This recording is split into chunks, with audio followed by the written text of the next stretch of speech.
There was a day not too long ago when I found myself sitting in a quiet house, cup of lukewarm coffee in hand, dog snoring on the rug, and I thought, well, here we are. 60-something, single, living alone, and still kicking. And I'll be honest with you, I wasn't sure if I was supposed to feel proud or just kinda lonely. But something funny happened after that. Little by little, I started noticing that living alone wasn't something to survive. It was something to enjoy, even celebrate. Life got a little lighter, a little simpler, and a whole lot more mine. So today, I want to share with you the surprising upsides, the real benefits, of living alone as an older man. Not the cliché stuff you see on coffee mugs, but the kind of day-to-day wins, unexpected laughs, and quiet victories that only a man in this stage of life truly gets. And if you're watching this thinking, yeah, I'm in that chapter too, well, you're in good company. Number 1. Building your own micro-friendships community. Let me tell you something, buddy. When I first started living alone after 60, I worried about the quiet. Not the peace and quiet that everyone romanticizes. I mean that hollow kind of silence that creeps in after dinner when you realize there's no one in the other room watching a game or asking what's for dessert. But here's the twist. Turns out you don't need a full dinner table or weekly family reunions to feel connected. What I discovered, and what a lot of fellas say too, is that there's a kind of friendship out there that most people underestimate. The micro-friendship. Small, casual bonds you build in the in-between moments. And man, they sneak up on you like a good joke. I first noticed it at the local diner down the street. Real mom-and-pop joint. I'd started going there a couple mornings a week for pancakes and black coffee. After about the third visit, the waitress, a sharp old gal named Cheryl with a bun that could survive a hurricane, started calling me Han. She remembered I liked my bacon crispy and that I always asked for extra napkins.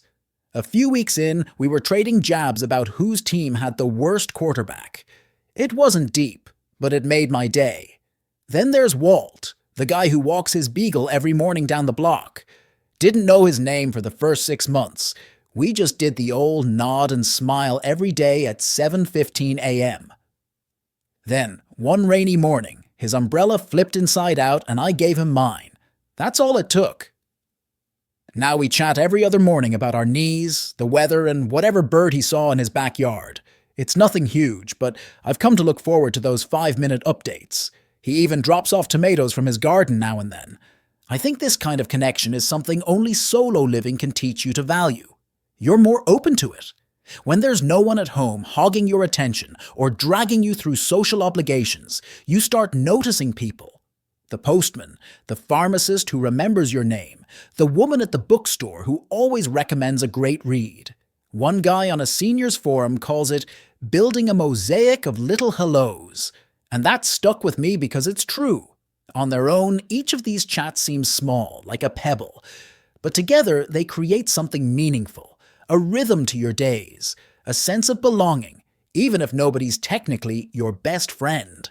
And let me tell you, these micro-friendships are drama-free. You don't have to text them back. You don't owe them rides to the airport. Just mutual warmth, shared in passing. It's like emotional WD-40. It keeps the joints of your soul from rusting. So yeah, living alone opened me up to a whole new kind of friendship. One where nobody's asking too much, but everybody gives a little. And in this phase of life, that feels just right. 2. Charting your retirement adventure itinerary. Now let's talk about something that still gives me a goofy grin when I think about it. The freedom to go anywhere, anytime, without checking in with a committee first. I don't mean hopping on a plane to Bali every week, though hey, if that's your style, more power to you. I'm talking about that quiet, thrilling realization that after decades of planning your life around other people's needs, you finally get to be the one holding the map. When I retired at 66, I didn't have a grand plan, just a vague idea that I'd fix up the backyard and maybe finally read Moby Dick. But about a month into my solo living chapter, I met this older gent at a flea market. Tom, I think his name was. He was selling vintage compasses and said something that stuck with me. Now that I live alone, I don't ask permission anymore. I just ask myself what sounds fun. That hit me square in the chest. So I sat down that night with a pen and a legal pad and wrote a simple question at the top. Where have you always wanted to go? Not because someone else wanted to, not because the grandkids were going, just because I did. First stop, Yellowstone. I rented a little cabin, packed my fishing rod, and took off for a week. Didn't tell anyone until I was already halfway through Idaho. I hiked, I sat by rivers doing absolutely nothing. I stared at stars like they were old friends. And when I wanted to leave a day early and detour to a jazz festival in Montana, I just did it. No need to run it by anyone. And the beauty is, the adventure doesn't have to be epic. 1 month I challenged myself to visit every small-town diner within a 50-mile radius. Another time, I took a weekend trip just to see a museum exhibit in Chicago before it ended. I've even planned a British pub tour right from my recliner. 1 pint a week at different themed bars around the city. It's silly. It's fun. It's mine. I know a guy in Nova Scotia who did a self-guided lighthouse tour.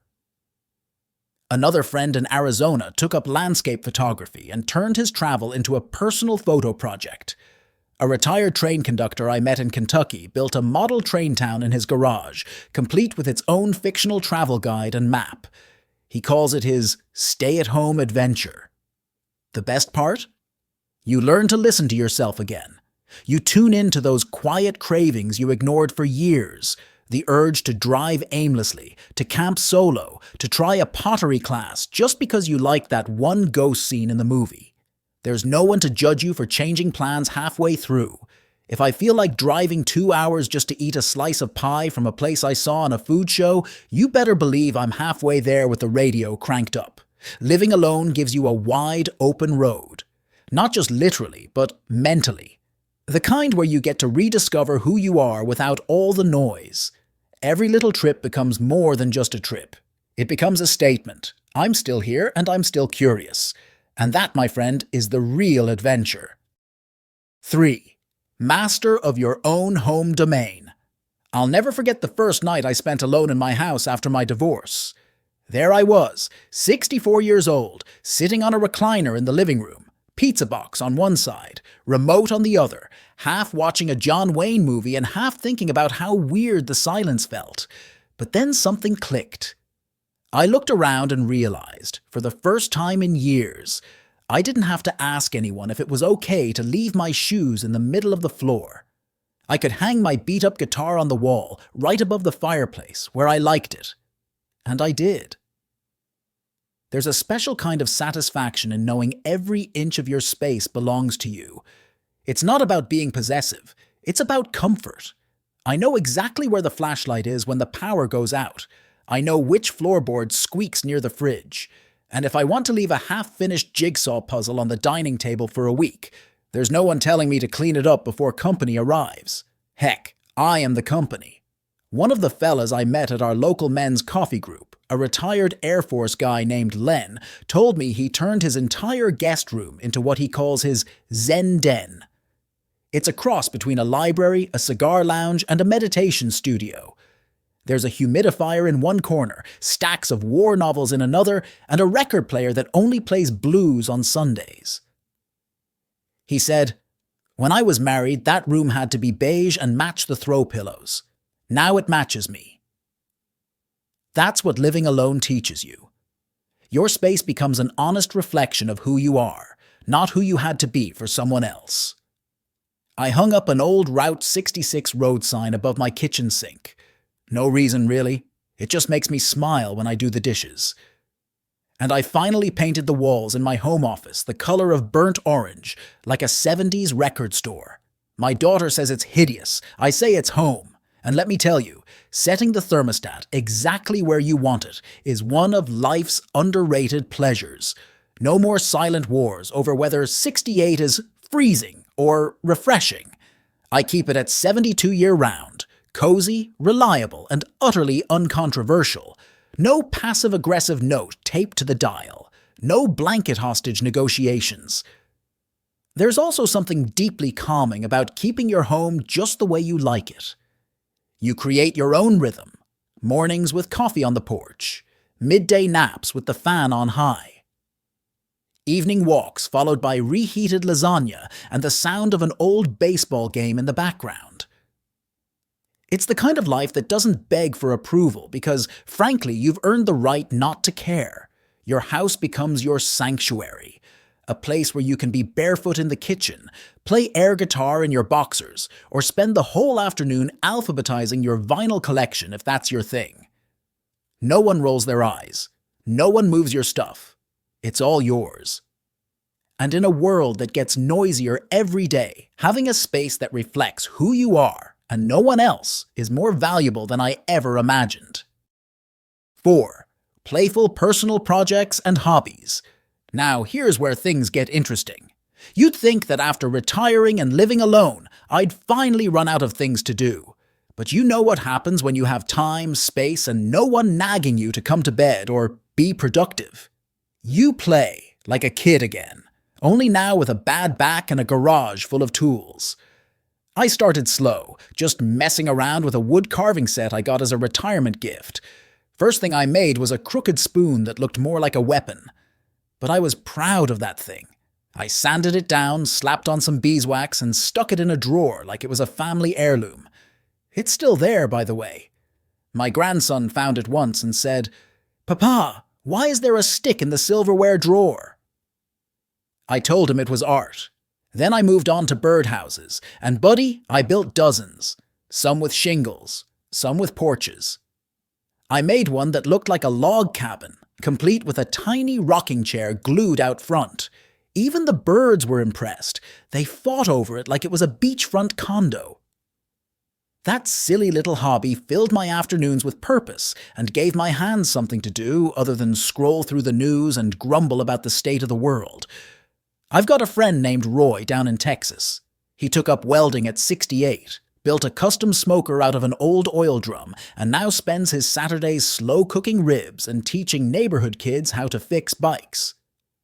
Another guy I know up in Nova Scotia started painting landscapes.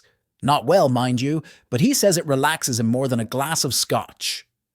He calls his style accidental impressionism. The beauty of these solo projects isn't just the activity, it's the freedom to tinker without judgment. You can try something and fail spectacularly, and nobody laughs unless you decide to. You set your own deadlines, change direction midstream, or abandon the project completely and start something new. There's a quiet joy in that, a kind of self-trust that says, "This matters to me, and that's enough." I even got into writing short stories. Nothing fancy, just little tales about growing up in the 60s or weird things I overheard at the grocery store. I post them online sometimes and, wouldn't you know it? Strangers leave comments like, "This reminds me of my granddad," or "You've still got it, old man." Makes my day. Living alone gives you back your sandbox. You don't just sit there letting the days pass. You build, explore, scribble, and play. And if your hobby turns into something beautiful, great. If not, well, you had fun, made a mess, and maybe even discovered a new part of yourself along the way. So yeah, I may be a grizzled, slightly creaky, grey-bearded man living by myself, but between the crooked spoons, the guitar I still can't play, and that half-finished novel I keep threatening to finish, I'm probably having more fun than most folks half my age. 5. Four-legged family members. When my ex moved out, she took the air fryer, the houseplants, and the good towels. I thought I'd miss the towels the most. Turns out I missed the sound of life in the house, the hum of someone else moving around, a presence. You know what I mean. So, a few months into living alone, I walked into the local shelter and met someone who changed everything. Duke.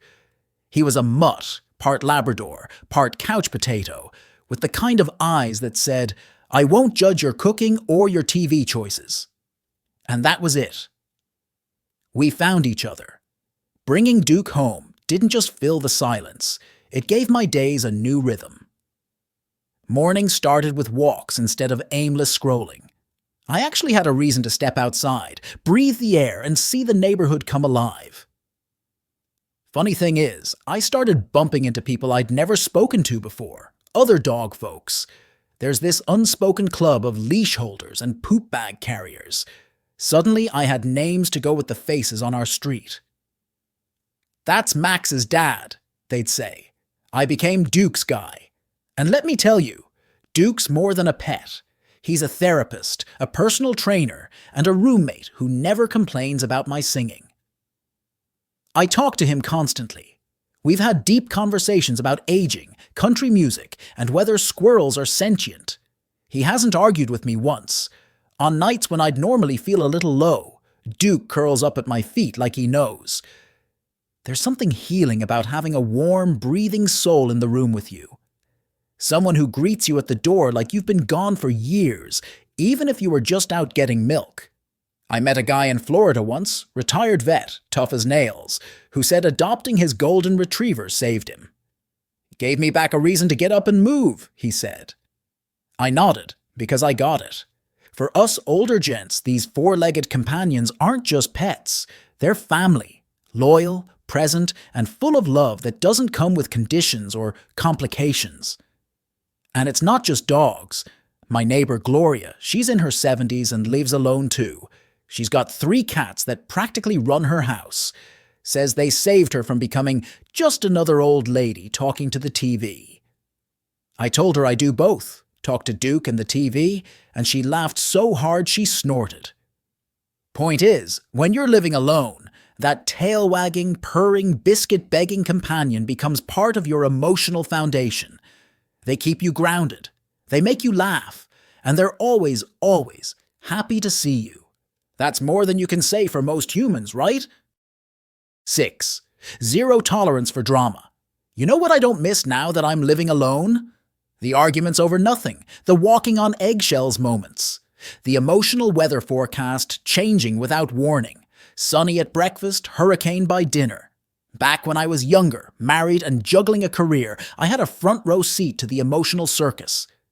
And don't get me wrong, I wasn't always the calmest clown in the tent either. But when you hit your 60s, man, you start craving peace like a good pair of slippers. No yelling, no guilt trips, no surprise. We need to talk moments when all you want is a sandwich and a nap. Now, in my own home, drama has been evicted. Permanently. And let me tell you, it's the most underrated luxury of solo living. If I mess something up, I take the blame and move on. There's no tension hanging in the room like stale smoke. No icy silences or passive-aggressive remarks because I left the light on or forgot the milk. I get to breathe in my own space without anyone else's anxiety latching onto my chest like a bad cold. And I've noticed, without the drama, I sleep better. I eat slower. I think clearer. I even hum more in the mornings. Not well, mind you, but enough to freak out the cat. A buddy of mine, Rick, divorced at 61, told me once, "The first week living alone felt quiet. The second week felt free." That man now spends his afternoons fishing alone at the lake, and he says even the fish seem less dramatic than his ex. Drama-free living doesn't mean you don't care about people. It just means you've learned to prioritize peace. You choose your company more carefully. You walk away from petty arguments instead of gearing up for battle. You stop wasting your energy on people who thrive on chaos. I had a friend from the UK, Alan, a widower in his 70s, who used to say, "These days I've got no room for people who bring storms into my sunshine." And I think that sums it up perfectly. You reach a point where your time is too precious to spend it untangling other people's knots. So now, I sip my tea, mind my business, and if I want a little drama, I turn on daytime television. It's just enough yelling to remind me why I'm glad to live alone. 7. Diet and health on your terms. Let's talk about food. Glorious, comforting, sometimes questionable food. One of the best parts of living alone in this chapter of life is that you get to eat what you want, when you want, and how you want. With nobody looking over your shoulder asking, Are you really putting hot sauce on oatmeal? Yes, Margaret. Yes, I am. When I was married, meals were a battleground. Not outright wars, but skirmishes. Over salt, over red meat, over whether we should try going vegan for a week. The kitchen turned into a moral laboratory. I once got lectured for putting too much butter on toast. Not in theory, literally on the toast. Now? The kitchen is my kingdom. I've got a shelf dedicated to spicy sauces, a drawer full of dark chocolates, and a fridge that contains exactly what I want and nothing I don't. I tried tofu once. I'm good now, thanks. And here's the thing. Because it's my choice, I actually care about my health more than I did before. Not out of pressure, but out of self-respect. I want to feel good because it's my life, my body, and my responsibility. So I've started doing this weird thing, listening to my body. I know, revolutionary, right? If I have a burger one night, I'll probably do salmon the next. If I overdo the potato chips, I'll walk an extra few laps around the neighborhood the next morning. It's not a punishment, it's just balance. I've even gotten into making smoothies. Not because someone guilted me into it, but because I found out adding frozen cherries and peanut butter makes me feel like I'm drinking dessert.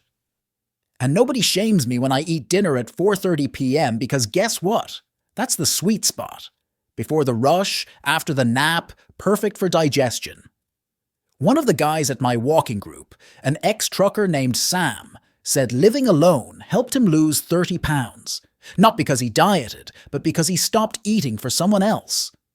No more finish your plate culture.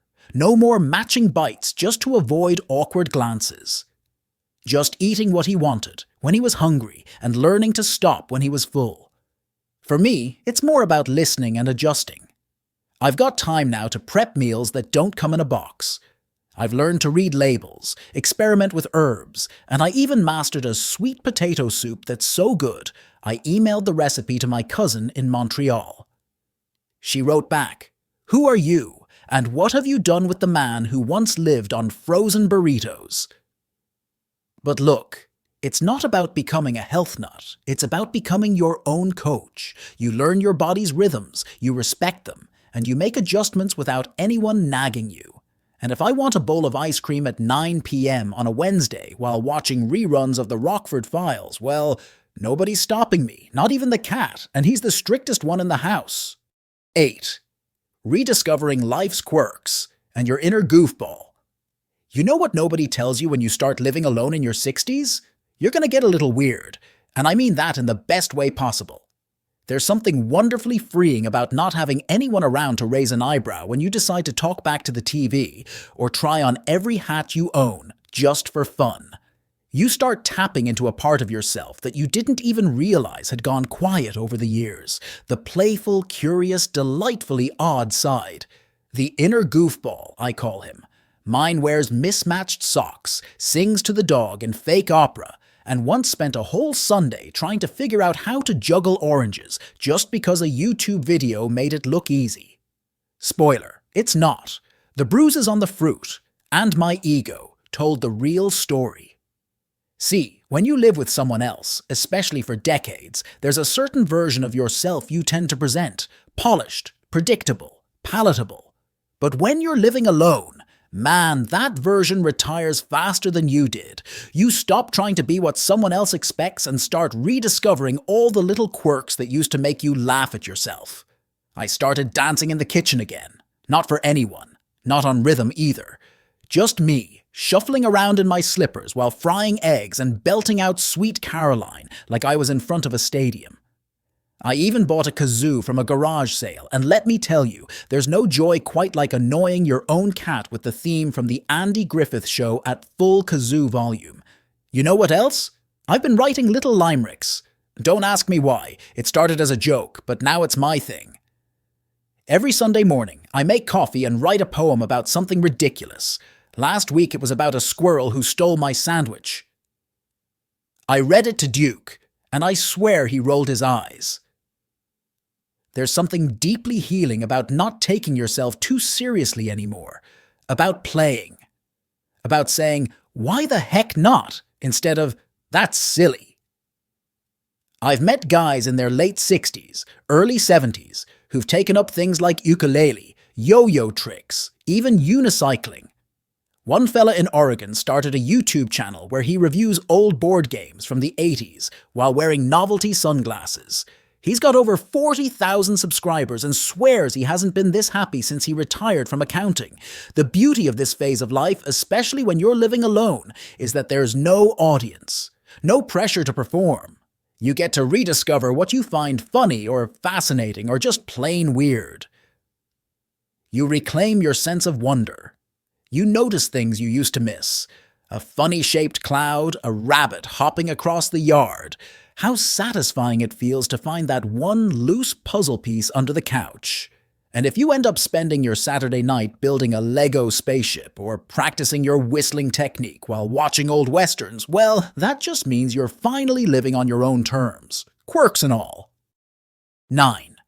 Counting blessings, not burdens. Here's the truth, friend. Living alone as an older man isn't always sunshine and jazz records. Some mornings your knees ache, and some nights feel lonelier than you'd like to admit. You might walk past an empty room and think about someone who used to fill it. It happens. But what I've learned, what a lot of us older fellas have learned, is that when the noise fades, gratitude can finally be heard. It sneaks up on you, that quiet contentment. At first, it's just a whisper. You catch yourself smiling at a perfectly buttered piece of toast, or you sit down in your favorite chair, sun coming through the window just right, and you think, you know what? This isn't bad. Then it starts growing. You find joy in things you used to rush past, your morning coffee, the way the leaves crunch underfoot in the fall, a good phone call with your grandkid that ends in, "Love you, Grandpa." And suddenly, you're not obsessing over what's missing. You're grateful for what remains. There's a man I know from church, Charlie, Vietnam vet, widower, gruff as sandpaper. He told me once, "I used to wake up and think about what I lost. Now I wake up and thank God I woke up at all." That stuck with me. I've started making a habit of it. Not the dramatic kind, not a gratitude journal or anything like that. Just a quiet checklist in my head while brushing my teeth. Roof over my head? Check. Warm water? Check. Dog still snoring at my feet? Check. Knees work? Sort of. Still? Check. You realize that what you have, however humble, is enough. More than enough, even. You stop comparing. You stop apologizing for your quiet life. And you stop carrying the old burdens that used to weigh you down. There's peace in simplicity. And there's dignity in choosing to focus on what's good, not what's gone. I may not have someone next to me in bed, but I've got freedom and a warm house and enough lasagna in the freezer to survive a minor apocalypse. That's something. And when I go to sleep at night, I don't dwell on regrets. I think about the good walk I had, the neighbor's joke about squirrels, the new plant that didn't die yet, and the email from my son that just said, "Love you, Dad." Those little moments, stacked together, are a full life. So yeah, living alone has its challenges. But when you learn to count the blessings, not the burdens, you start to realize, maybe this chapter is one of the best you've ever had. You know, if you told me 10 years ago that I'd be living alone at this age, and loving it, I would have laughed and said, "Yeah, right. And next, I'll be making smoothies and writing poems about squirrels." But here we are. Living alone hasn't been a retreat. It's been a return. A return to simplicity, to self-respect, to silliness I didn't know I'd missed. From dancing in the kitchen with nobody watching, to finding joy in a dog's wagging tail, to finally learning how to cook without someone judging my portion sizes. This chapter? It's not second best. It's its own kind of beautiful. So if you're out there, living solo, wondering if the best years are behind you, don't you believe it? The best years might just be the quiet ones. The ones where you're free to build, wander, give, laugh, and just be, without asking permission from anyone. And hey, if this video felt like a conversation you didn't know you needed, do me a favor, give it a thumbs up, hit that subscribe button, and share it with another good man who might be walking this path too. Let's remind each other, we're not alone in living alone. See you in the next one, my friend.